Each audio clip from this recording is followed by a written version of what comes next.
تنگ آ گئی ہوں اپنے گھر کے ماحول سے، اپنے والدین کی لڑائی سے کہ میں اب کچھ بھی نہیں کر سکتی، میں بے بس ہوں۔ ورنہ مشکلات، مسائل، بحران کس کی زندگی میں نہیں ہوتے؟ میں سمجھتا ہوں شاید یہ خوش قسمتی بھی ہے نا کہ ان کے پاس رسول اللہ صلی اللہ علیہ وسلم جیسی شخصیت موجود تھی۔ ہمارے پاس چونکہ ایسی کوئی شخصیت موجود نہیں ہے تو اگر انسان پریشان ہو کر بیٹھ جائے گا تو پھر وہ تو ہمیشہ کے لیے اسے پریشانی میں رہے گا۔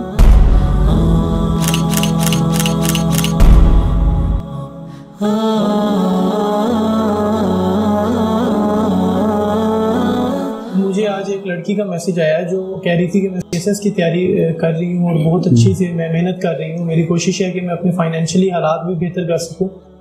فی الوقت میں اس قدر تنگ آ گئی ہوں اپنے گھر کے ماحول سے، اپنے والدین کی لڑائی سے کہ میں اب کچھ بھی نہیں کر سکتی، میں بے بس ہوں اور مینٹلی طور پہ میں انسٹیبل مجھے لگتا ہے میں ہونے جا رہی ہوں۔ دیکھیے ایک حدیث ہے نا حضرت ابو ذر غفاری رضی اللہ تعالیٰ عنہ سے کہ رسول اللہ صلی اللہ علیہ وسلم نے فرمایا کہ جب غصہ آئے تمہیں تو کھڑے ہو تو بیٹھ جاؤ، بیٹھے ہو تو تم لیٹ جاؤ۔ رسول اللہ صلی اللہ علیہ وسلم نے ہمیں یہ حل دیا ہے حالت غصہ میں کہ کیا کرنا چاہیے جس سے غصہ ختم ہو جاتا ہے۔ ایسے مسائل میں اکثر طور پر یہ کہا کرتا ہوں کہ جو بندہ مسئلے کا شکار ہے نا، جس سچویشن میں ڈالا جاتا ہے، اگر وہ اپنے اوسان کو بحال رکھ کر، اپنے آپ کو سٹیبل رکھ کر توجہ کرے تو وہ کوئی نہ کوئی حل مسئلے کا نکال سکتا ہے۔ زندگی میں میرے بھی بہت سے مسائل ہیں، آپ کے بھی بہت سے مسائل ہیں۔ ایک بات کو ہمیشہ ذہن میں رکھنا چاہیے کہ مسائل جو ان سے ہیں یہ فوراً نہیں حل ہوتے، نہ فوراً پیدا ہوتے ہیں نہ فوراً حل ہوتے ہیں۔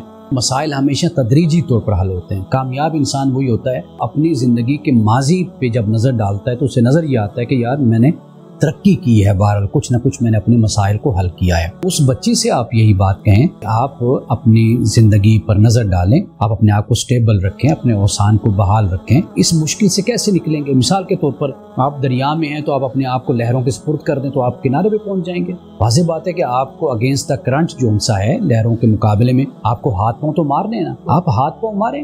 آپ بالکل ہی اپنے آپ کو چھوڑ کر بیٹھ جائیں گے تو آپ کا مسئلہ حل ہو جائے گا۔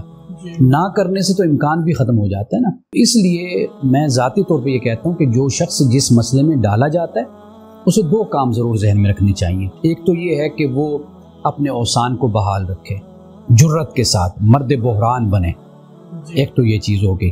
دوسری چیز یہ ہے کہ وہ یہ ذہن میں رکھے کہ مسئلے سے وہ فوری طور پر کبھی نہیں نکل سکتا، تدریجی طریقہ ہوتا ہے اور ارتقاء کا ہوتا ہے، ایوولوشن ہوتا ہے اور گریجولی انسان ایک مشکل سے نکلتا ہے۔ تو اگر انسان پریشان ہو کر بیٹھ جائے گا تو پھر وہ تو ہمیشہ کے لیے اسے پریشانی میں رہے گا نا۔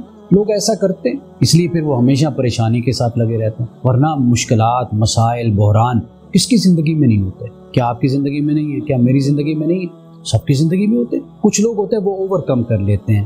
سر ہمیں کوئی ایسی مثال ملتی ہے صحابہ کرام رضوان اللہ اجمعین کی زندگی سے، ان کی اولاد ان کو دیکھے کہ آپس میں لڑائی جھگڑے ہوں یا اس طرح کی نا اتفاقی ہو، کوئی ایسی مثال ملتی ہے ہمیں؟ ایسے بہت سے مسائل صحابہ کی زندگی میں بھی رہے ہیں، اور بیوی کا پسند نہ کرنا اپنے خامند کو یا خامند کا پسند نہ کرنا، یہ بہت سی مثالیں ہمیں روایات میں اور احادیث میں ملتی ہیں۔ وہاں پر رسول اللہ صلی اللہ علیہ وسلم کا یہی طریقہ تھا، آخری حد تک نبھا کا طریقہ، تعلیم اور تلقین کا طریقہ، تمہارے حقوق ہیں وہ بھی تمہیں ملیں اور جو تمہارے فرائض ہیں وہ تم بہتر طریقے سے ادا کرو۔ ان لوگوں کی میں سمجھتا ہوں شاید یہ خوش قسمتی بھی ہے نا کہ ان کے پاس رسول اللہ صلی اللہ علیہ وسلم جیسی شخصیت موجود تھی، تو ان کا کوئی بھی مسئلہ ہوتا تھا جو وہ خود حل نہیں کر پاتے تھے پھر وہ آپ صلی اللہ علیہ وسلم کے پاس جاتے تھے۔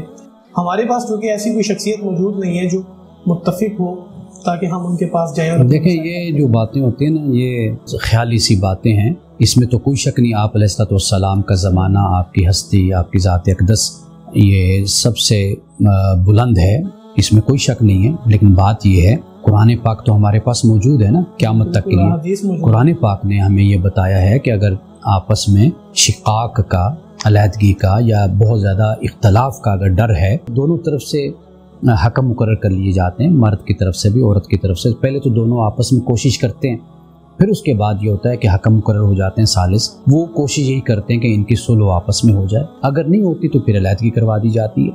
آپ علیہ السلام کی حیات مبارکہ میں صحابہ کا آپ کے پاس آنا تو وہ تو ایک علیحدہ معاملہ ہو جاتا ہے نا، لیکن اللہ کے رسول صلی اللہ علیہ وسلم ہمارے لیے قرآن چھوڑ کر گئے ہیں، ہمارے لیے اپنی سنت چھوڑ کر گئے ہیں، ہمیں تو اس کے ساتھ تمسک اور اس کے ساتھ اپنے تعلق کو مضبوط کرنا ہے نا۔ بہت شکریہ سر آپ کے وقت کا، ناظرین ہم نے کوشش کی کہ ہم وہ راستہ جو رسول اللہ صلی اللہ تعالی علیہ وسلم کا ہے ان لوگوں کو بھی دکھا سکیں، ان بچوں کو بھی دکھا سکیں جو اپنے گھریلو ماحول اور والدین کی لڑائیوں سے تنگ ہیں۔